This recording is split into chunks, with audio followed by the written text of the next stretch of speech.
Batch 2023 में हमने एक नहीं दो एग्जाम क्वालिफाई किए हैं। पहला एग्जाम आपका है पटना यूनिवर्सिटी, दूसरा है मिथिला यूनिवर्सिटी। अगर आप लोग इस चैनल पे आए हैं तब बिल्कुल सही जगह पे आए हैं। ये क्वेश्चन प्रीवियस ईयर का है, आप लोग के लिए इम्पोर्टेंट है। जो भी एग्जाम इस बार देना है मिथिला यूनिवर्सिटी का, पाटलिपुत्रा यूनिवर्सिटी का, उनके लिए बहुत ही इंपॉर्टेंट प्रीवियस ईयर है। चलिए क्वेश्चन नंबर 1 से हम एक्सप्लेन करते हैं, डिस्कस करते हैं। ठीक, 1 नंबर क्वेश्चन क्या है? क्या है? Newton give the 3 basic law of motion.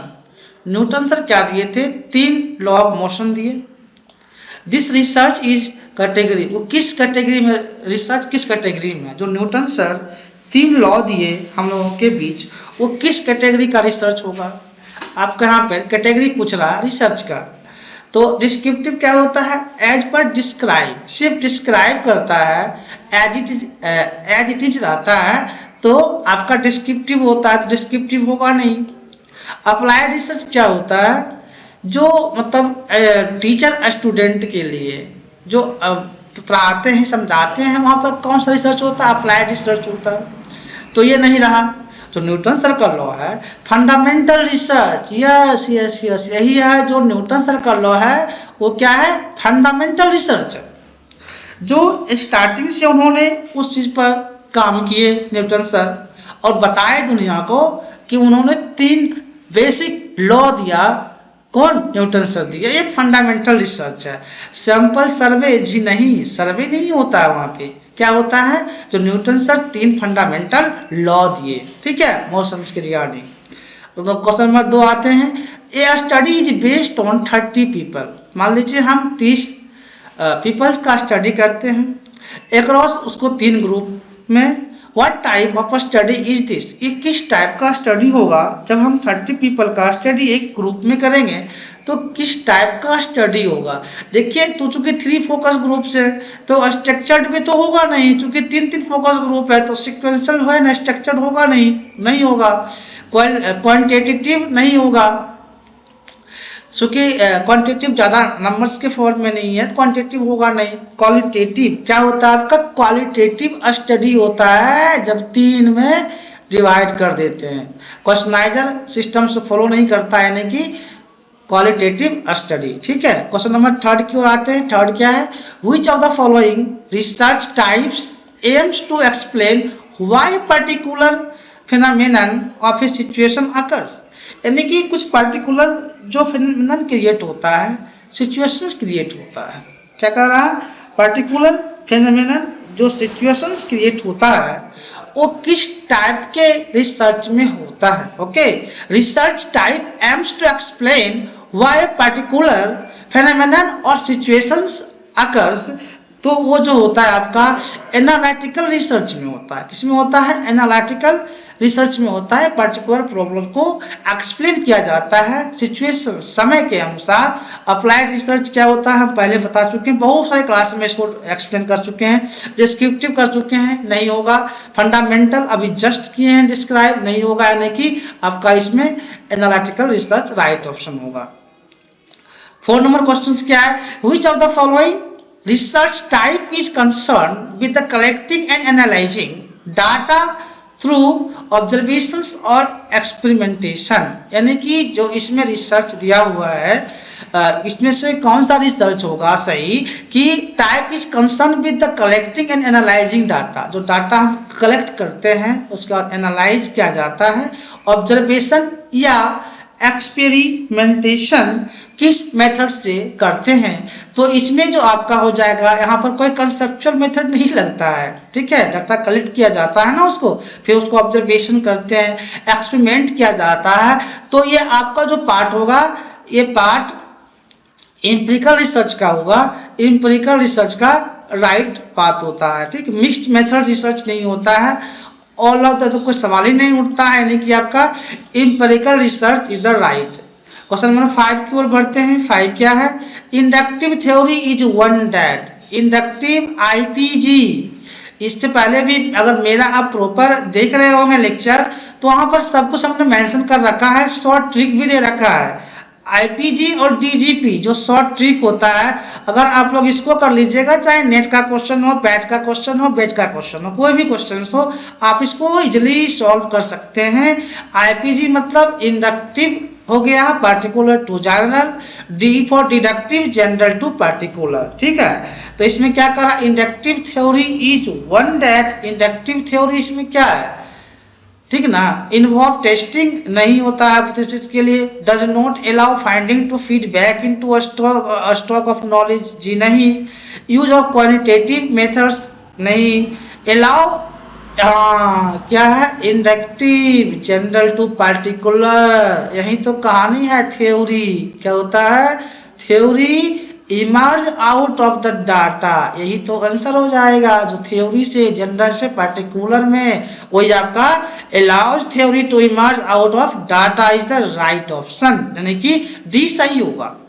अब आते हैं क्वेश्चन नंबर 6 में। 6 क्या है, the process not needed in experimental research is, यानी कि इस किस प्रोसेस में एक्सपेरिमेंटल रिसर्च का जरूरत नहीं पड़ता है, क्या है, जरूरत नहीं पड़ता है। देखिए इससे पहले हम मगध यूनिवर्सिटी का एक्सप्लेन किए थे, तो वहाँ पे क्वेश्चन था, अगर आप लोग भी ध्यान से क्वेश्चन देखते हैं तो प्रीवियस क्वेश्चन रिपीट तो करता ही है, बट आपका क्वेश्चन पे पकड़ होना चाहिए, प्रीवियस ईयर को बार बार देखिए। यहाँ क्या है, इसमें किस प्रोसेस में एक्सपेरिमेंटल रिसर्च में यूज नहीं होता है, ऑब्जर्वेशन एक्सपेरिमेंटल में होता है, बिना ऑब्जर्व के हम एक्सपेरिमेंट नहीं कर सकते। नोट नोट नोट, इस चीज को बार बार आपको हाईलाइट एग्जाम में करना होता है। पता चला क्वेश्चन पढ़ रहे हैं, नोटे छूट गया, जब नोट छूट गया आपको आंसर आते हुए पैसे गलत कर जाते हैं। इसलिए मैं हर एक लेक्चर में इस चीज को फोकस करता हूं, जहां भी नोट रहता है वहां मैं सर्कल कर देता हूं, इसलिए कि आप लोग भी एग्जाम में फोकस बना के रखें। ऑब्जर्वेशन, और ऑब्जर्वेशन जो है सो एक्सपेरिमेंटल रिसर्च का पार्ट है। कंट्रोलिंग होना चाहिए, control conditions, independent dependent variable, control conditions is most important for the experimental research. Manipulation भी एक्सपेरिमेंटल रिसर्च में होता है, जहां भी हमको लगता है मैनिपुलेट करना, मैनिपुलेशन करते हैं, किसमें करते हैं, एक्सपेरिमेंटल रिसर्च में। कंटेंट एनालिसिस नहीं करते हैं, क्या करते हैं, कंटेंट एनालिसिस एक्सपेरिमेंटल में नहीं करते हैं, इसलिए नहीं वाला ऑप्शन चुनना है। नहीं वाला ऑप्शन आपका सी राइट आंसर हो जाएगा, गलत को ही चुनना है, हमको सही चुनना ही नहीं है, इसमें गलत आंसर को चुनिए। कंटेंट एनालिसिस एक्सपेरिमेंटल रिसर्च का पार्ट नहीं है, ठीक है, आप समझ गए होंगे। क्वेश्चन नंबर 7 में आते हैं। 7 क्या आपका है, which of this should be most valuable to show a gradual change in behaviour over time. मान लीजिए इसमें ये बताना है क्या होता है, बिहेवियर में चेंज होता है, बिहेवियर में चेंज होता है। अगर ग्रेजुअल चेंज हो, ग्रेजुअल चेंज हो तो किस टाइप के बिहेवियर में शो करेगा, which this should be most valuable to show gradual change in over time. जो ग्रेजुअल चेंज होता है, बार बार चेंज होता है, वो किस में होगा, आपका लॉन्गिट्यूडनल में होगा। एक होता है क्रॉस सेक्शनल, ठीक है, जो ग्रेजुअल चेंज होता है आपका लॉन्गिट्यूडनल का। टाइम स्टडी नहीं होता है, स्नैपशॉट सर्वेज नहीं, एक्सपेरिमेंटल स्टडीज नहीं, क्या होता है, लॉन्गिट्यूडनल चेंज होता है, जो ग्रेजुअल चेंज होता है। बिहेवियर वो किस टाइप का आता है, लॉन्गिट्यूडनल स्टडीज में आता है। अब आता है question number 8, for any study, मान लीजिए स्टडी किया जा, कोई भी स्टडी किया जाता है, if you should questions the validity and reliability of, validity और रिलायबिलिटी की बात कर रहा है, जो आप स्टडी करते हो क्वेश्चन, तो वैलिडिटी क्या होता है, क्वेश्चनाइजर होता है, यस क्वेश्चनाइजर होता है। इंटरव्यू प्रोसेस भी होता है, जब क्वेश्चन होगा तब तो प्रोसेस होगा इंटरव्यू का। सैम्पलिंग प्रोसीजर भी होता है ना। एक मान लीजिए जब स्टडी को भी स्टडी किया जाता है, क्या होना चाहिए, क्वेश्चन दस validity and reliability should be, questionnaire according to question answer तो होता है, तो इंटरव्यू प्रोसेस भी होगा, सैम्पलिंग प्रोसीजर भी होता है, यानी कि आपका ओवरऑल ऑल ऑफ एबव तीनों का तीनों ऑप्शन सही है। जब तीनों का तीनों ऑप्शन सही है तो डी वाला सही हो जाएगा। अब आते क्वेश्चन नंबर 9। आप लोग को जहां भी कोई भी कंफ्यूजन लगे आप कमेंट्स कर सकते हैं, उसका मेरे टीम के द्वारा आपको रिप्लाई प्रोवाइड किया जाएगा। अब क्या है, is research conducted to define, जो हम रिसर्च कंडक्ट करते हैं, डिफाइन द प्रॉब्लम, प्रॉब्लम को डिफाइन करते हैं, भाई समस्या क्या है, तब तो रिसर्च होता है। समस्या नहीं हो तो रिसर्च होगा, पॉसिबल ही नहीं है। जब समस्या होता है तभी रिसर्च होता है, उस प्रॉब्लम को डिफाइन किया जाता है, ठीक है। Define the problem and identify possible course of action, identify possible course of action, तो क्या इसमें होगा, एक्सप्लोर, उसको एक्सप्लोर करते हैं, एक्सप्लोरेटरी रिसर्च होता है। क्या होता है, एक्सप्लोरेटरी रिसर्च, उससे एक्सप्लोर किया जाता है, क्या किया जाता है, एक्सप्लोर किया जाता है। Exploratory research is research conducted to define the problem, problem को डिफाइन करते हैं, आइडेंटिफाई करते हैं, और कोर्स ऑफ एक्शन। कंक्लूसिव नहीं होता है, क्या होता है, हम प्रीवियस क्लास में बता चुके हैं। डिस्क्रिप्टिव एज इट इज ये बता चुके हैं। कॉजल, कॉज एंड रिलेशनशिप अभी बोल दिया है, ये होता है exploratory research is the right part, but अब प्रीवियस देखेंगे तो आपको वहां पर मिल जाएगा। अब क्या है, large, large representative sample are often use, जो बड़े पैमाने पे रिप्रेजेंट होता है रिसर्च में, वो किस टाइप का रिसर्च होता है, large representative sample are often used in, तो ये आपका ये कंक्लूसिव रिसर्च होगा। क्या हो जाएगा, कंक्लूसिव रिसर्च जो होता है एक बड़े पैमाने पे होता है, ठीक है। सब्जेक्टिव रिसर्च नहीं होता है, एक्सप्लोरेटरी नहीं होता है, कंडीशनल नहीं होता, क्या होता है, कंक्लूसिव रिसर्च जो होता है, large as representative sample are often used in conclusive research, ठीक। अब आता है क्वेश्चन नंबर 11 में।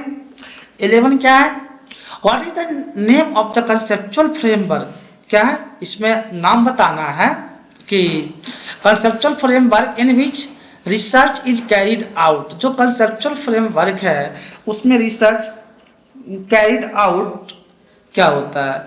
तो एक्चुअली देखिए, जब रिसर्च हम शुरू करते हैं तो क्या होता है, कंसेप्चुअल फ्रेमवर्क क्या बनाना होता है। हाइपोथेसिस, तो क्या हाइपोथेसिस टेंटेटिव आइडिया को डिजाइन किया जाता है। सिनॉप्सिस ऑफ रिसर्च, सिनॉप्सिस बनाते हैं कि क्या क्या काम करना है। रिसर्च पैराडिग्म बनाता है, लेकिन रिसर्च डिजाइन यही एक कंसेप्चुअल फ्रेमवर्क है। आपको करना क्या है, क्या नहीं करना है, वो सब आप रिसर्च डिजाइन को रिसर्च ब्लूप्रिंट भी कहते हैं। ब्लूप्रिंट भी कहीं कहीं लिखा रहता है, लिखा ही रहता है research design as blueprint, research blueprint, यानी कि इसमें आपका कॉन्सेप्ट फ्रेमवर्क, कंसेप्ट लगता है, कंसेप्चुअल फ्रेमवर्क का यूज होता है, किसमें, रिसर्च डिजाइन में होता है। अब आता है क्वेश्चन नंबर 12 की ओर।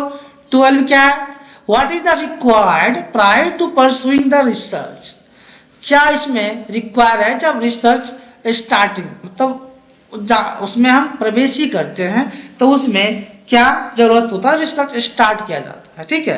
तो डेवलपिंग ए रिसर्च डिजाइन, जाते के साथ हम रिसर्च डिजाइन डेवलप नहीं करते हैं, पहले हमें दिमाग में क्या आता है, क्वेश्चन कैसे बने, क्वेश्चन को कैसे फॉर्मुलेट करेंगे, क्या करेंगे, फॉर्मुलेटिंग एक रिसर्च क्वेश्चन, यही आपका जो होता है as per required prior to research, मतलब जब स्टार्टिंग क्या होता है, क्वेश्चन ही आता है ना भाई, रिसर्च कैसे करना है, उसमें क्या है, तो एक्चुअली दिमाग में क्या होता है, क्वेश्चन एराइज होता है, तो सबसे पहले क्या होता है, फॉर्मुलेटिंग एक रिसर्च क्वेश्चन, ठीक है। डिडक्टिव डाटा एनालिसिस ये नहीं होता है जी, नहीं। फॉर्मुलेटिंग हाइपोथेसिस नहीं होता है, सबसे पहले दिमाग में क्वेश्चन एराइज होता है, ठीक। अब आता है क्वेश्चन नंबर 13। 13 क्वेश्चन नंबर क्या आपका है, which of the following refers to a gap in knowledge, जो क्या होता है actually gap in knowledge, knowledge में जो गैप आता है, जो गैप होता है नॉलेज में, in a real world issue that a researchers seek to investigate, जो रिसर्चर होता है क्या करता है, सीक टू इन्वेस्टिगेट, इसको बता रहे हैं, थोड़ा सा यहाँ पे आप लोग को प्रॉब्लम हो जाए, हम नहीं चाहते कि क्वेश्चन देखने में कुछ दिक्कत हो। Which of the following refers to a gap in knowledge of a real world issue, जो रियल वर्ल्ड इशू है, जो दुनिया की समस्याएं हैं, रिसर्चर की किस टाइप के रिसर्च में रिसर्चर इसको रिसर्च करेगा, किस टाइप का रिसर्च होगा, जो मतलब कि एक गैप इन नॉलेज हो जाता है, दुनिया की समस्याएं हैं, इश्यूज हैं, वो किस टाइप के इन्वेस्टिगेट होगा, जो रिसर्च किया जाएगा किस टाइप में आएगा, तो रिसर्च प्रॉब्लम होगा, समस्या ही ना होगा कि इशू चल रहा है, वहाँ दिक्कत है, वहाँ दिक्कत है, तो वो जो होता है वो प्रॉब्लम में आता है। डिजाइन में थोड़ी आएगा कि आप टैग डिजाइन कर लोगे, नहीं होगा। यह रिसर्च प्रॉब्लम का पार्ट है, रिसर्च ऑब्जेक्टिव नहीं। काम तो बाद की बात है ना, पहले तो प्रॉब्लम समस्याएं ढूंढनी है। एज योर क्वेश्चंस कि नॉलेज और real world issue, research questions नहीं, research problem is the right answer. अब आते हैं क्वेश्चन नंबर 14 की ओर। 14 क्या है आपका, which type of research design involve observing and describing A phenomena. जो हम ऑब्जर्व करते हैं, चलिए डिस्क्राइब करते हैं, ऑब्जर्व और डिस्क्राइबिंग फेनोमेनन विदाउट मैनिपुलेटिंग, कोई मैनिपुलेट नहीं होता है। वो किस में आता है, किस टाइप का वेरिएबल है जिसमें मैनिपुलेट नहीं होता है। ऑब्जर्विंग, डिस्क्राइबिंग, डिस्क्राइबिंग होता है बट कोई मैनिपुलेटिंग नहीं होता है। वो आपका डिस्क्रिप्टिव, जैसा का तैसा, एज इट इज जो होता है आपका ये डिस्क्रिप्टिव होता है, कोरिलेशनल नहीं होता है। पहले बता चुके हैं क्या होता है, एक्सीडेंटल भी बता चुके हैं क्या होता है, एनालिटिकल भी बोल चुके हैं। इसलिए इसका सिर्फ हम आंसर पे फोकस करते हैं। आपका क्या हो जाएगा, डिस्क्रिप्टिव होगा, जिसमें कोई भी मैनिपुलेट की आवश्यकता नहीं होती है। एज इट इज, जैसे है वैसे छोड़ देते हैं। ठीक, अब आता है नंबर 15 क्या है, which of the following is not a characteristic of A well defined research problem. इसमें कौन सा ऐसा करेक्टर है जो वेल डिफाइंड रिसर्च प्रॉब्लम नहीं होता, जिसमें वेल डिफाइंड रिसर्च प्रॉब्लम नहीं होता है, उसको बताना है। It is clearly started at a specific, जी नहीं, ये होता है। क्या बताना है, नोट, यही है। नोट वाले पॉइंट को आप जरा फोकस करिएगा। इट इज क्लियरली स्टार्टेड, हाँ क्लियरली स्टार्टेड होता है रिसर्च प्रॉब्लम में। It is based on real world issue, real world issue भी होता है, बेस्ड होता है। It can be feasibility investigate with available, जो भी है मेरे पास रिसोर्स उससे इन्वेस्टिगेट किया जाता है, बात सही है। It has pre determined solution, ऐसा थोड़ी होता है कि प्री डिटरमाइंड सॉल्यूशन अवेलेबल होता है, ये गलत है। इसलिए आपका ये ऑप्शन सही होगा, यानी गलत वाला ही चुनना है। इसमें क्या करना है, गलत वाला ही चुनना है। इसलिए आपका ऑप्शन डी गलत है, इसलिए डी सही होगा। ठीक ना। अब आता क्वेश्चन नंबर 16 क्या है, which of the following is not an advantage of issuing closed question in a survey. यानी कि इसमें भी नोट कर रहा है कि नोट एन एडवांटेज, जो एडवांटेज नहीं होता है किस में, which of the following is not an advantage of using close question in survey. Survey वाला रिसर्च में किस में एडवांटेज नहीं होता है, लाभ नहीं होता है। It reduces the risk of variability in way answer recorded, ये बात सही है। It makes answer easier to process the analysis, yes, जो आंसर्स होता है उसको क्या करते हैं, प्रोसेस जब दिया रहता है तो उसको क्या करते हैं, एनालिसिस कर लेते हैं, बात सही है। अब है they prevent respondent from the giving spontaneous unexpected answers. ऐसा नहीं होता है कि जो भी है, मान लीजिए कि प्रिवेंट मतलब रोकना होता है, respondent from the giving spontaneous unexpected answer, जो भी अनएक्सपेक्टेड आलतू फालतू आंसर होता है उसको करते नहीं करते। इसलिए आपका आंसर सी राइट, गलत ऑप्शन सी है, राइट हो जाएगा। Close questions are quicker and easier to respondent complete. हाँ, क्लोज क्वेश्चन जो होता है इजिली हो जाता है, क्लोज इंडेड होता है ना, तो ज़्यादा डीपली नहीं होता। इसलिए आपका ऑप्शन डी सही है, यानी कि इसमें गलत चुनना है। गलत कौन है, सी वाला ऑप्शन गलत है, इसलिए आपका ऑप्शन नंबर सी सही हो जाएगा। क्वेश्चन नंबर 17 में आते हैं। 17 क्या है, 17 जो है the measure the speed of data, जो स्पीड ऑफ डाटा को हम मेजर करते हैं वो क्या है, मीन में करते हैं कि मोड में करते हैं कि मीडियन में करते हैं कि डाटा का जो मेजर हम करते हैं एक्चुअली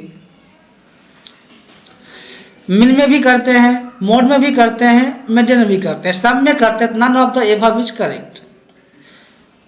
आंसर नंबर आपका डी सही हो जाएगा, सभी के सब करेक्ट है, none of the above is correct. ठीक है, क्वेश्चन नंबर 18 में आते हैं। फिर 18 क्या है, which of the following is what most people, मतलब व्हिच ऑफ द फॉलोइंग जो मोस्ट पीपल है, people think as the average using an interval और रेशियो स्केल। यानी कि इसमें पूछ रहा है आपसे, सिंपल क्वेश्चन है कि what most people think, most people क्या सोच रहा है, मोस्ट पीपल क्या सोच रहा है as the average using an interval और रेशियो स्केल। एवरेज, इंटरवल और रेशियो स्केल क्या होगा मोस्ट पीपल, मीन होगा। मीन एवरेज उसको निकलता है, मीन से ही निकलता है interval ratio scale most people think. Mean mode नहीं होता है, मीडियन नहीं होता है, रेंज नहीं होता है। अगर आप लोग को separate mean, median, mode, range का कॉन्सेप्ट चाहिए तो कमेंट्स कीजिएगा, इसमें हम सेपरेट एक वीडियो बना देंगे, लेक्चर बना देंगे। ठीक, अब आता क्वेश्चन नंबर 19 क्या है, close ended question are those that, जो क्वेश्चन होता है क्लोज इंडेड, क्या बात किया जा रहा है, क्लोज इंडेड क्वेश्चंस बताना है कि क्लोज इंडेड क्वेश्चन क्या है। Have a fixed range of possible, हाँ क्लोज इंडेड क्या होता है, फिक्स्ड रेंज होता है। आप इसमें ज्यादा आंसर नहीं लिख सकते। यदि आंसर लिखने के लिए 10 लाइन दिया हुआ है, मान लीजिए एमसीक्यू क्वेश्चन जो होता है क्लोज इंडेड होता है, आपको एक क्वेश्चन दिया रहता है, 4 ऑप्शन रहता है, आपको 4 ऑप्शन में कोई चूज करना है, ये नहीं कि 5 अपने मन से जोड़ दिए, वो हो जाएगा ओपन इंडेड। क्लोज इंडेड क्या होता है, 4 ऑप्शन में एक ऑप्शन चुनना है, तो आपका ये क्लोज इंडेड हो गया। जैसे मान लीजिए कोई क्वेश्चन आंसर लिखना होता है, 20 लाइन लिख दिए, अगर उसमें लाइन फिक्स कर दिया कि 10 लाइन ही लिखना है तो आपका वो हो जाएगा क्लोज इंडेड। यानी कि क्लोज इंडेड क्वेश्चन क्या होता है, फिक्स्ड रेंज होता है, इसलिए आपका ये ऑप्शन राइट हो जाएगा। प्रिवेंट एलोकेटिंग नहीं होगा, इनकरेज डिटेल रिस्पॉन्स नहीं होता है, इलाबोरेट करना ही नहीं है, रिलेट बेसिक डेमोग्राफिक नहीं होता है, यानी कि एक ही पॉइंट से आपका आंसर निकल गया।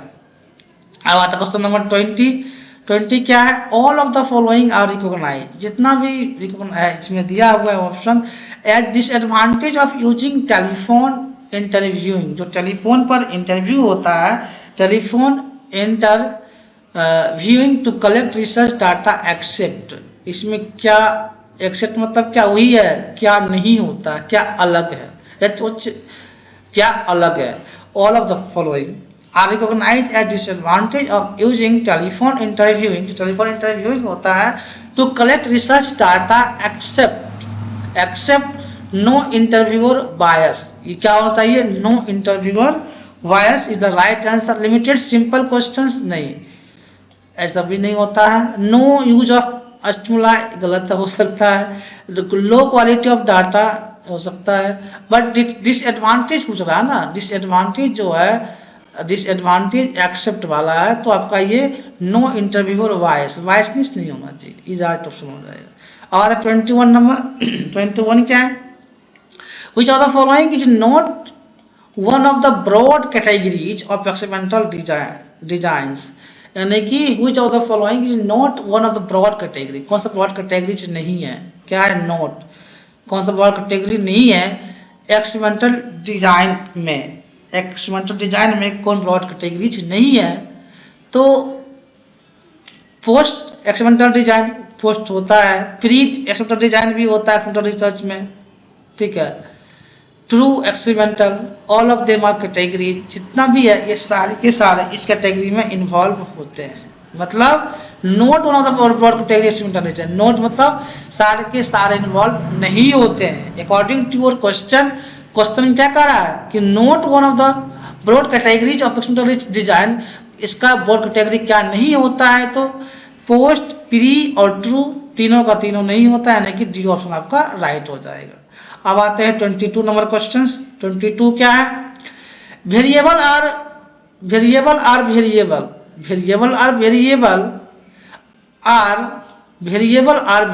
क्या कह रहा है 22 क्वेश्चन की, variable are variable that are manipulated by researchers and which effects are measured and compared. जो इफेक्ट होता है भाई, वेरिएबल आर वेरिएबल कह रहा है कि मैनिपुलेट बाय रिसर्चर मैनिपुलेट करता है, वो किस में मेजर किया जाता है, वो किस टाइप का यहाँ पे आएगा वो आपको बताना है, ठीक है।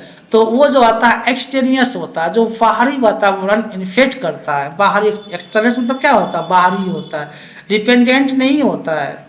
इंटरडिपेंडेंट जो डिपेंडेंट होता है। एक्सटेनियस मतलब जो यही तो बार बार कह रहा है ना कि मैनिपुलेट करना, researcher use effect and measure compared. Extraneous मतलब बाहरी वातावरण। Is the right option, test unit नहीं होता है। अब आता है क्वेश्चन नंबर 23 की ओर बढ़ते हैं। 23 क्या, among the primary scale of measurement, जो प्राइमरी स्केल मेजरमेंट का होता है, ठीक ना, द हैज एब्सोल्यूट जीरो, इसमें एब्सोल्यूट जीरो की बात कर रहा है। तो प्राइमरी स्केल ऑफ मेजरमेंट, ठीक ना, प्राइमरी स्केल ऑफ मेजरमेंट की जो बात होगा, जब हम इसको क्या बोलते हैं, चलिए रेशियो बोलते हैं, ठीक ना। Among the primary scale of measurement the dash has an absolute zero, absolute zero जिस स्केल्स में होता है उस स्केल्स को रेशियो स्केल कहते हैं, रेशियो स्केल कहते हैं। ऑर्डिनल ऑर्डर के फॉर्म होता है, ऑर्डिनल होता है, क्या होता है, ऑर्डर के फॉर्म में आपका ऑर्डिनल होता है। ओनली नेमिंग रहेगा तो नॉमिनल होता है। रैंडम मतलब कहीं से हम डाटा को कलेक्ट कर लेते हैं, लगातार रैंडम हो जाता है, यानी कि एब्सोल्यूट जीरो जो होता है वो रेशियो स्केल में ही होता है, ठीक है। अब आते हैं क्वेश्चन नंबर 24, क्या है, असाइनिंग ए 1 टू, एक minute, assigning 1 to all males and a 2 to all females in example of which of the following primary scale of measurement। जो यहाँ पे असाइनिंग क्या कर रहा है, ऑल मेल्स, एक से लेके ऑल मेल्स एंड 2 से लेके ऑल फीमेल्स, ये जो एग्जाम्पल दिया हुआ है ये हम किस टाइप के मेजरमेंट में इसको करते हैं। देखिए यहाँ पे क्या दिया हुआ, इससे स्पष्ट है कि असाइनिंग जो है एक से लेके ऑल मेल करना है, मतलब नाम है, क्या है, नाम है, ऑल मेल में करना, फिर ऑल फीमेल में करना है, मतलब नेम है ना, तो ये नॉमिनल स्केल हो जाएगा। अभी तो मैंने आपके बीच डिस्कस किया नॉमिनल स्केल क्या होता है, तो इस तरह से इसका ऑप्शन सी राइट हो जाएगा। ऑर्डिनल ऑर्डर के फॉर्म ये नहीं होगा। रेशियो स्केल जो एब्सोल्यूट जीरो वाला पॉइंट बताए। रैंडम मतलब रैंडमली डाटा कलेक्ट कर लेना, मतलब ले लेते हैं, रैंडम हो जाता है। अब 25 नंबर क्वेश्चन आते हैं। occurs when the sample results lead to note rejecting। यहाँ भी नोट आ रहा है कि जहाँ भी नोट आए वहाँ आपको क्वेश्चन पे फोकस करना होता है, ठीक ना। occurs when the sample results lead do not rejecting, तो इसको सही कर देते हैं, आप लोग को दिक्कत ना हो पढ़ने में। do not rejecting a null hypothesis that is in fact false, यानी कि जिसमें रिजेक्ट नहीं होता है, डू नॉट रिजेक्टिंग, वो कौन सा सैंपल है जिसमें रिजेक्टिंग नहीं होता है, नल हाइपोथेसिस में फॉल्स हो जाता है, वो किस टाइप का एरर होगा, वो किस टाइप का एरर होगा, तो आपका वो एरर टाइप 2 एरर होगा। क्या होगा, टाइप 2 एरर होगा। देखिए एरर में क्या होता है, जब हाइपोथेसिस रिजेक्ट हो जाता है, टाइप 1 हाइपोथेसिस एक्सेप्ट हो जाता है, ट्रू है फिर भी फॉल्स है, फॉल्स है फिर भी ट्रू है, तो ये सब आपका टाइप 1 टाइप 2 एरर का बात है। तो इसमें क्या हो जाएगा आपका, नॉट रिजेक्टिंग है, नल हाइपोथेसिस, फिर बस फैक्ट क्या है, फॉल्स है, तो आपका ये टाइप 2 एरर में आ जाता है, टाइप 1 एरर नहीं है, टाइप 2 एरर है। अब आते हैं क्वेश्चन नंबर 26 में। 26 क्या है, काय स्क्वायर टेस्ट। क्या पूछ रहा है इसमें आपको, chi square test is often used in which of the following analysis. Chi square test में क्या एनालिसिस होता है, तो काय स्क्वायर टेस्ट में जो एनालिसिस होता है आपका क्रॉस टेबुलेशन। क्या होता है, क्रॉस टेबुलेशन जो होता है आपका काय स्क्वायर टेस्ट में एनालिसिस होता है, क्रॉस टेबुलेशन। फ्रीक्वेंसी डिस्ट्रीब्यूशन नहीं होता, रिग्रेशन एनालिसिस नहीं होता, बाइनरी रिग्रेशन नहीं होता, क्या होता है, cross tabulation is the part of chi square test. अब आता है क्वेश्चन नंबर 27 की ओर। Which of the following is a stage of data preparation process, यानी कि इसमें क्या कह रहा है कि जो डाटा प्रोसेस है, प्रिपरेशन प्रोसेस है, वो किस स्टेज में करते हैं, किस स्टेज में प्रिपेयर करते हैं जब आप डाटा बनाते हैं। क्या, अब डाटा बनाते हैं तो किस स्टेज में डाटा को प्रिपरेशन करते हैं, सॉल्विंग डाटा को रखते हैं। क्वेश्चनाइजर चेकिंग किया जाता है, एडिटिंग किया जाता है, डाटा क्लीनिंग भी किया जाता है कि डाटा को क्या गलत वहाँ क्या है नहीं है, यानी कि जितना का जितना है सब देखते हैं। All of the correct option, जितना भी है सबके सब सही है, ठीक ना। अब आता है क्वेश्चन नंबर 28 क्या है, सैम्पलिंग टेक्निक। क्या कर रहा है यहाँ पे, sampling technique that use chance selection. देखिए सैम्पलिंग टेक्निक में क्या होता है, जब आप चांस क्या होता है सिलेक्शन का, प्रोसीजर आर कॉल्ड यानी कि sampling technique that use chance selection. Sampling का चांसेस होता है ना 50%, 100%, 90%, 60%, उस प्रोसेस को क्या कहेंगे हम। यहाँ प्रोसेस का आपको नाम ज़्यादा कुछ क्वेश्चन में नहीं कह रहा है कि sampling technique that are use chances selection procedure are called, उसको प्रोसीजर को हम क्या कहते हैं, तो प्रोबेबिलिटी सैम्पलिंग कहेंगे। जब चांस आ गया तो प्रोबेबिलिटी आ जाएगा। आप यहाँ देखिए ये जो चांस आ गया ना कि हो भी सकता है नहीं भी हो सकता है, यही चांस आपका प्रोबेबिलिटी का पार्ट हो गया। किसका हो गया, प्रोबेबिलिटी का पार्ट, यही चांस हो गया। तो देखिए क्वेश्चन से आंसर कैसे निकाला जाता है, ये चांस मैंने निकाला, चांस मतलब प्रोबेबिलिटी हो जाता है। नन का तो कोई सवाल ही नहीं उठता है, कोटा का कोई सवाल ही नहीं उठता है, कन्वेंस नहीं होगा, यानी कि आपका ऑप्शन नंबर ए सही हो जाएगा। अब आते हैं 29 नंबर क्वेश्चन क्या है। 29 नंबर जो क्वेश्चन है, इन रिग्रेशन एनालिसिस क्या है, in regression analysis the variable that is being predicted is the, यानी कि जो आपका रिग्रेशन एनालिसिस है क्या वेरिएबल है that is being predicted is the, उसमें प्रिडिक्ट क्या होता है, तो डिपेंडेंट वेरिएबल होता है। प्रिडिक्ट क्या होता है, डिपेंडेंट वेरिएबल जो होता है आपका प्रिडिक्ट होता है एनालिसिस वेरिएबल में, ठीक है। रिग्रेशन एनालिसिस में डिपेंडेंट वेरिएबल इंटरवेनिंग नहीं होता है, बीच का कहानी नहीं है, ये एक दूसरे पर डिपेंडेंट नहीं होता है, इनवर्स नहीं होता है, ठीक। क्लियर हो गया होगा आप लोग को ये पॉइंट। अब आता है क्वेश्चन नंबर 30 है। 30 क्या है, द कोरिलेशन, मतलब वन और मोर, जो कोरिलेशन ही होता है रिसर्च, ठीक है। The correlation for the values of two more variable, क्या है, two variables moving in the same direction. दो वेरिएबल होता है लेकिन वो क्या होता है, सेम डायरेक्शन में होता है। क्या होता है, सेम डायरेक्शन में होता है तो पॉजिटिव होगा। सिंपल तो बात है भाई, जब कोरिलेशन होता है, जब दो वेरिएबल होगा सेम होगा तो पॉजिटिव होगा। यहाँ तो सोचना भी नहीं है, पॉजिटिव मार कर निकल जाना है। नेगेटिव कोई सवाल होता है कि दो वेरिएबल होगा, नेगेटिव होगा, इनवर्स होगा नहीं, रिवर्स होगा नहीं, तो क्या होगा आपका पॉजिटिव होगा। अब क्वेश्चन नंबर 31 में आते हैं। 31 क्या है, जरा इसको सही कर लेते हैं आप लोग को दिक्कत ना हो। क्या है, Cronbach alpha reliability is, Cronbach alpha reliability is, तो उसको बताना है।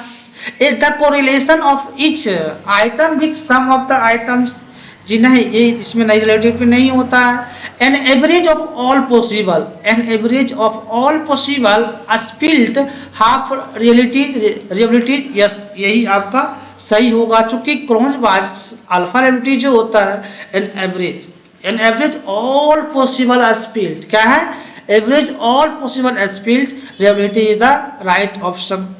कोरिलेशन हाफ आइटम्स, जी नहीं, ये नहीं होगा और ये तो होगा ही नहीं, यानी कि आपका ये आंसर सही होगा। अब आते हैं 32 नंबर क्वेश्चन, स्नोबॉल सैंपलिंग। क्या यहाँ पर आया, snowball sampling can help the researcher to. जो स्नोबॉल सैंपलिंग होता है वो रिसर्चर किसमें हेल्प करता है, snowball sampling can help researcher to, ठीक है।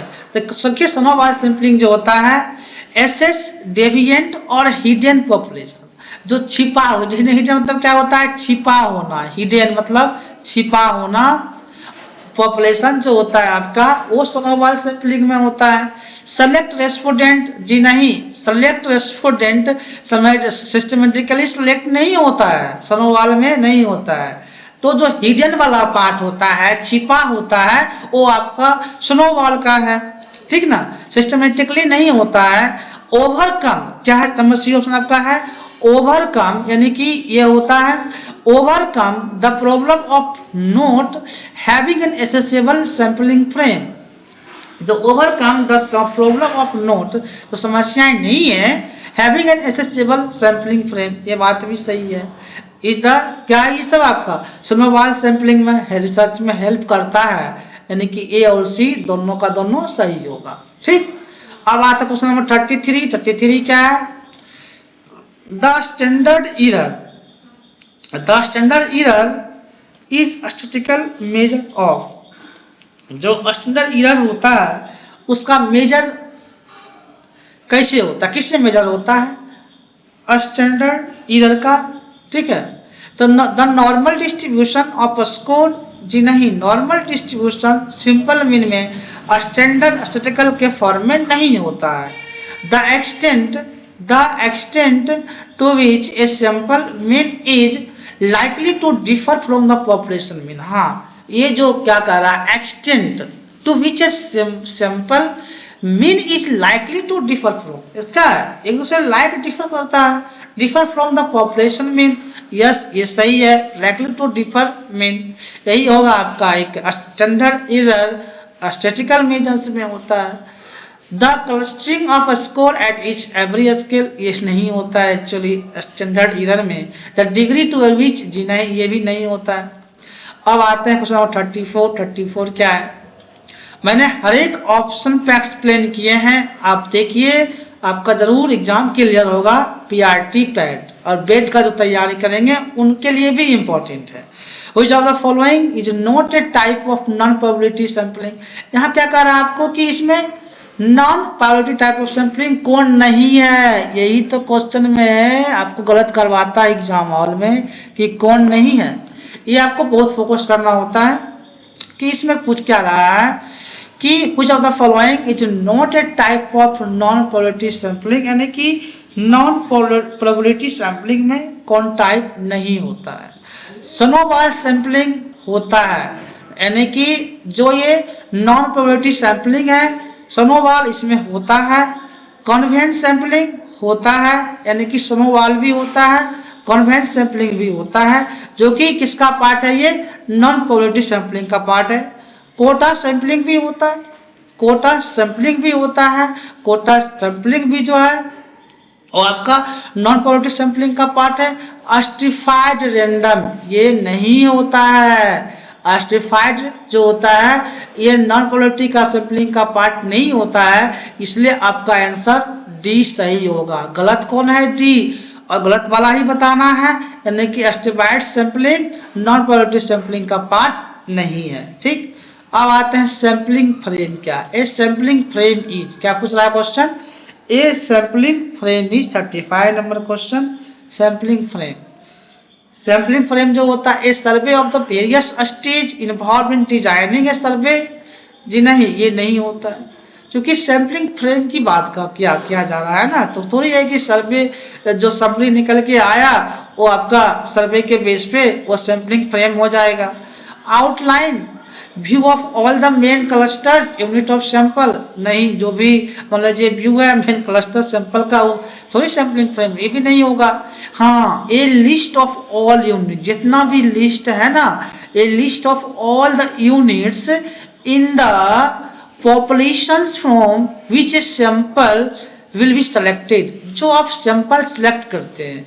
एक्चुअली जो भी यूनिट, सारे यूनिट्स का जो सैंपल एक पॉपुलेशन में सिलेक्ट किया जाता है, सैंपल पे सिलेक्शन होता है, वही आपका एक सैंपलिंग फ्रेम होता है, यानी कि सीक्वेंस वाइज। ठीक है, जैसे 10 यूनिट है, जैसे आप पेपर 1 में 10 यूनिट पढ़ना है, तो इसी तरह से सैंपलिंग फ्रेम जो होता है a list of all the unit, जितना भी यूनिट्स है सारा का list in the population from which a sample will be selected, वहाँ पे हम सैंपल सिलेक्ट किया जाता है। आपका सी राइट होगा। Wooden frame use to display, नहीं, रैंडम नंबर्स में कोई भी सिलेक्ट करके नहीं हो जाता। अब आता क्वेश्चन नंबर 36 क्या है कि which is the most recent edition of APA style in referencing। APA क्या फुल फॉर्म क्या होता है, अमेरिकन साइकोलॉजिकल एसोसिएशन। आप इसको देख लीजिएगा, कभी कभी एग्जाम में फुल फॉर्म भी आता है। एपीए का फुल फॉर्म क्या होता है? American psychological association referencing. ये किस एडिशन में स्टार्ट हुआ? ये किस एडिशन में स्टार्ट हुआ एपीए? तो आपका ये 7th स्टेज हो जाता है। ये याद करने वाला पॉइंट, आपको कंसेप्ट नहीं है क्या होगा 7th स्टेज में आपका एपीए। लेकिन हाँ, एपीए का फुल फॉर्म जरूर रखिएगा याद, अमेरिकन साइकोलॉजिकल एसोसिएशन होता है जो साइंस में यूज किया जाता है, ठीक।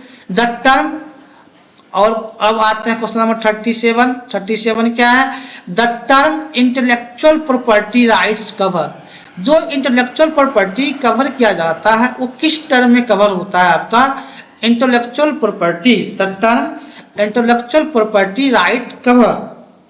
तो ये जो होगा आपका design, logo and equipment. Only design नहीं, प्रॉपर्टी राइट डिजाइन सिर्फ नहीं होता, ओनली इक्विपमेंट्स नहीं होता, ओनली लोगो नहीं होता, यानी कि जो इंटेलेक्चुअल प्रॉपर्टी राइट्स में कवर किया जाता है उसका मतलब, उसका टर्म जो होता है डिजाइन, क्या होता है? डिजाइन भी होता है, लोगो और इक्विपमेंट, वही आपका इंटेलेक्चुअल प्रॉपर्टी राइट है। अब आते हैं क्वेश्चन नंबर 38 क्या है? पैराफ्रेजिंग। 38 जो है paraphrasing too closely to the original text. जो पैराफ्रेजिंग है too closely to original text even if you do credit the source. मतलब paraphrasing too closely to the original text, जो ओरिजिनल टेक्स्ट है, even if you do credit the source is still considered as plagiarism because, यानी कि जो plagiarism होता है वो बताना है आपका paraphrasing too closely original text even if you do credit the source it is still considered as plagiarism because क्या plagiarism आता है उसमें। तो इसमें जो होगा आपका ये चेंजिंग फ्यू वर्ड्स नहीं होता, by not providing exact words author, ये भी नहीं होगा, रॉन्ग ऑप्शन है। यू मस्ट नेवर वर्ड्स नहीं होगा। हाँ, क्या होगा? You have a failed to indicate by means of direct quotation marks which are the exact word of the originals. Words of the original is the right option. ठीक। अब आता है question number 39 क्या है? You are guilty of plagiarism if you। जब आप guilty महसूस करते हो, प्लेगरिज्म मतलब क्या होता है? चोरी होता है। कहीं से डाटा जब आप ले आते हो तो क्या लगता है कि मैंने उसका डाटा लिया है, मतलब उठा लिया है, और उसका रेफरेंस नहीं डालोगे तो प्लेगरिज्म में आता है। तो इसमें वही कह रहा का क्वेश्चन है कि you are guilty of plagiarism if you, क्या होगा? Make use of work of other to gather information, नहीं, use the work of another, किसी दूसरे का काम किया हुआ है, misrepresent its own work, हमने उसको अपने वर्क में मिस रिप्रेजेंट कर लिया है, यही होता है प्लेगरिज्म में गिल्टी महसूस होता है कि दूसरे के काम को अपने में मिस प्रेजेंट होकर के आ गया। मतलब अगर किसी का आप ले भी रहे हैं डाटा तो प्रॉपर उसको रेफरेंस मेंशन करना होता है कि हमने यहाँ से डाटा को लिया है। इस तरह से आपका डी ऑप्शन क्या होगा? सही होगा। ये सी और डी रॉन्ग है, नहीं होगा। अब आते हैं क्वेश्चन नंबर 40 क्या है? What is the self plagiarism. मतलब खुद से भी अगर आप कर रहे हैं तो अगर एक ही रिसर्च पेपर को दो डिफरेंट में दे रहे हैं तो वो भी खुद, मतलब सेल्फ प्लेगरिज्म, आप खुद का डाटा खुद से प्लेगरिज्म कर रहे हैं, खुद का डाटा खुद में चोरी का आ रहा है, प्लेगरिज्म आ रहा है, तो ये क्या है? तो ये जो होता है when a person lifts material that they have previously written and pass, क्या है? previously written and pass, देख लेते हैं एक बार। when a person lifts, जो आपका डाटा पहले था वही बाद में कुछ चेंज करके अगर पास कर रहे हैं तो वो आपका खुद का डाटा खुद प्लेगरिज्म डिस्क्लोज कर देगा।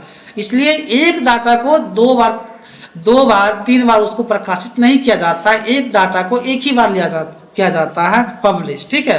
तो when a person lifts material that they have previously written and pass it off as own work, पता चला प्रीवियस भी है, उसको हम कर दिए तो आपका क्या होगा, सेल्फ प्लेगिज्म, खुद का प्लेगिज्म हो जाएगा। टॉकिंग से नहीं होता है, इल्स नहीं होता, एपिस्टेमोलॉजिकल स्टेंस नहीं होता है। अब आते हैं 41 नंबर क्वेश्चन क्या है, Which one of the following is not, फिर नोट का पॉइंट आ गया तो नोट वाला जहां भी आएगा वहां फोकस करिए।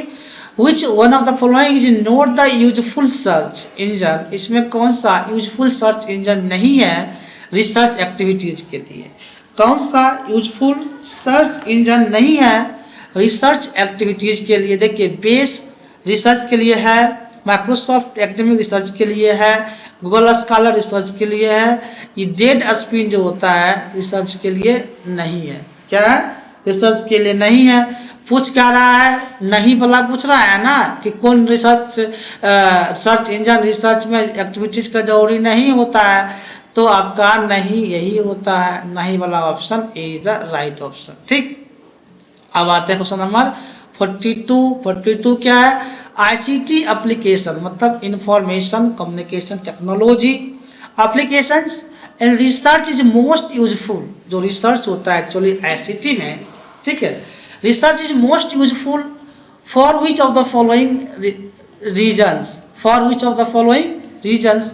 आईसीटी एप्लीकेशन जो है उसमें जो हम रिसर्च किया जाता है किसमें, मतलब कि मोस्ट इम्पॉर्टेंट होता है आईसीटी के रिगार्डिंग। ठीक है, तो फॉर एकेडमिक इस्टेब्लिशमेंट नहीं, ऐसा नहीं है कि एकेडमिक इस्टेब्लिशमेंट में आईसीटी का बहुत सा जरूरत होता है। प्रमोटिंग डायलॉग इंटरेक्शन ये भी नहीं होता है। For enhancing the space of accessibility of research data, जब हम जहाँ पे इन्हांस करते हैं क्या, scope of accessibility of research data को इन्हांसिंग बढ़ाया जाता है, वहाँ पर आपका आईसीटी का यूज होता है, बहुत ज़्यादा होता है। Reducing the cost of research ये नहीं होता है। अब क्वेश्चन नंबर 43 की ओर आते हैं। 43 क्या है, the scope of employing ICT supports is relatively more in which of the following stage of research. यानी कि the scope of employing ICT supports information communication technology ICT supports is relatively more in which of the following stage in research. Question बड़ा है, इसमें देखना भी होगा कि जो आईसीटी सपोर्ट किस स्कोप में ज़्यादा होता है वो आपको यहाँ पे बताना है। किसके एरिया में बताना है, एम्प्लॉइंग के एरिया में। ठीक है, तो इसका बताना है एम्प्लॉइंग के एरिया में कौन सा रिसर्च में ज़्यादा होता है। प्रॉब्लम फॉर्मुलेशन में नहीं होता है। क्या है, प्रॉब्लम फॉर्मुलेशन में नहीं होता है। हाइपोथेसिस मेकिंग में आईसीटी का नहीं होता। डाटा कलेक्शन में आईसीटी का है एम्प्लॉइंग। डाटा कलेक्शन हो गया, डाटा एनालिसिस का में काम आता है, इंटरप्रिटेशन में नहीं होता है। यानी कि आपका जो हो जाएगा सी और डी राइट ऑप्शन, सी और D right option is the correct.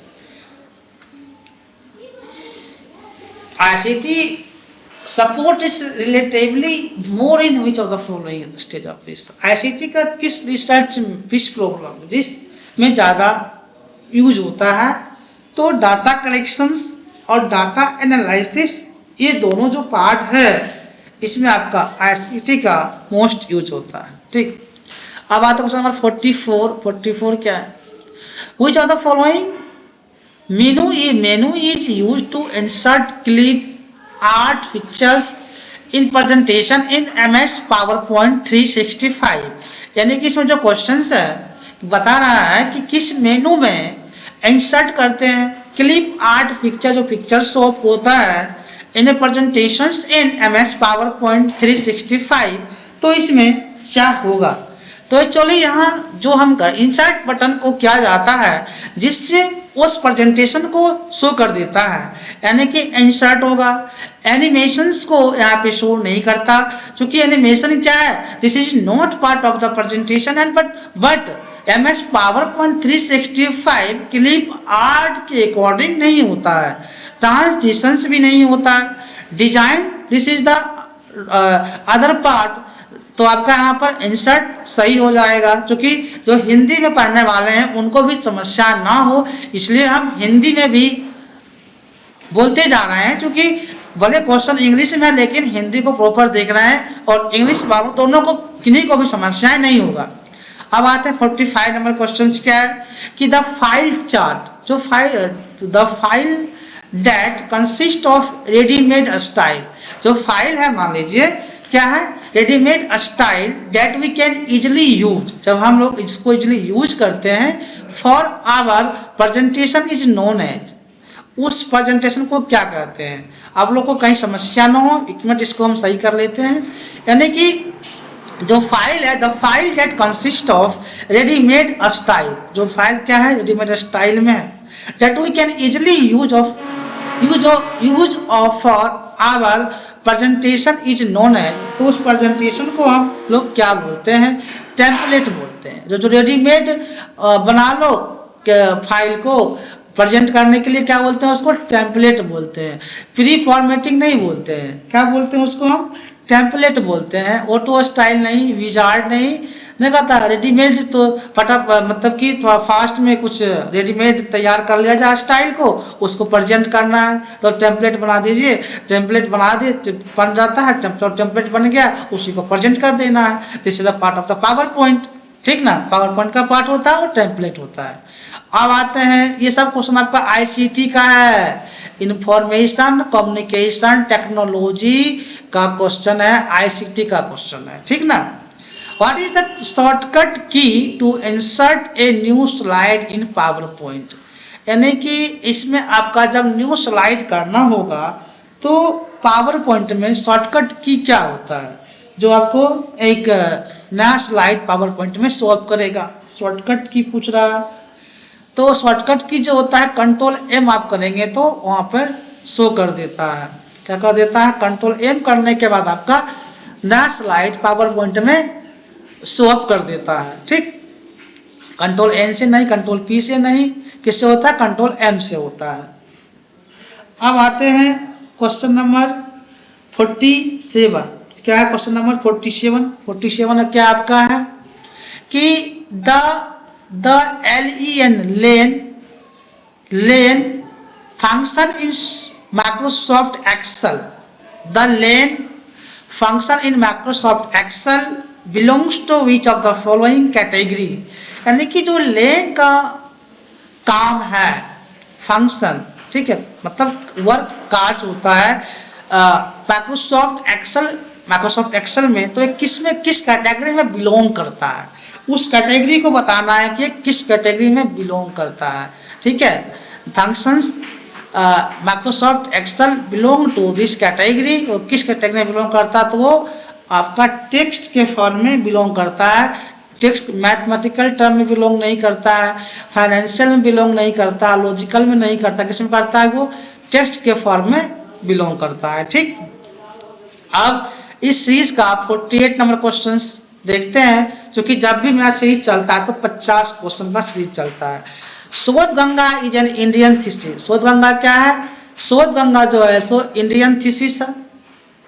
Repository where we can search and download, वहां पर जा करके हम थीसिस को क्या करते हैं, सर्च करते हैं, पढ़ सकते हैं, ना जो भी है खोज सकते हैं, वहां से डाउनलोड करके download A range of research thesis, क्या है, रेंज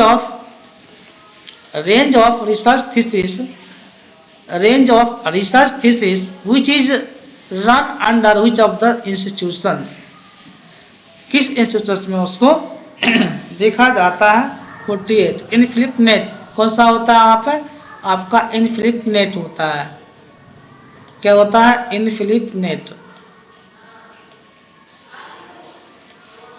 इनफिनिट नेट में जो होता है एक्चुअली यहाँ पे रेंज ऑफ थीसिस किस थीसिस होता है अंडर दिस इंस्टीट्यूशन, तो infinite net, okay. Question number 49 क्या है, 49 देखते हैं, विच of the following is a group of related command in reference tab, जो ग्रुप ऑफ मतलब इसमें से पूछ रहा है कि is a group of related command in research reference tab, तो इसमें किस में ग्रुप ऑफ कमांड होता है, रिलेटेड फॉर्म में होता है। तो आपका ये टेबल कंटेंट भी होना चाहिए, फुट नोट्स भी होना चाहिए, citation of bibliography proper mention होता है रेफरेंस टैब में, यानी कि table of contents, foot notes, citation and bibliography तीनों का तीनों मेजर होता है, जो एक ग्रुप ऑफ रिलेटेड मतलब कि रेफरेंस टैब में दिया होना चाहिए, यानी कि आपका all of the above answer is right. Okay, then मैं अब इस सीरीज का लास्ट क्वेश्चन नंबर 50 एक्सप्लेन करने जा रहा हूं। What does justify option do in Microsoft word, यानी कि जो माइक्रोसॉफ्ट वर्ड है इसमें क्या जस्टिफाई होता है, क्या जस्टिफाई होता है?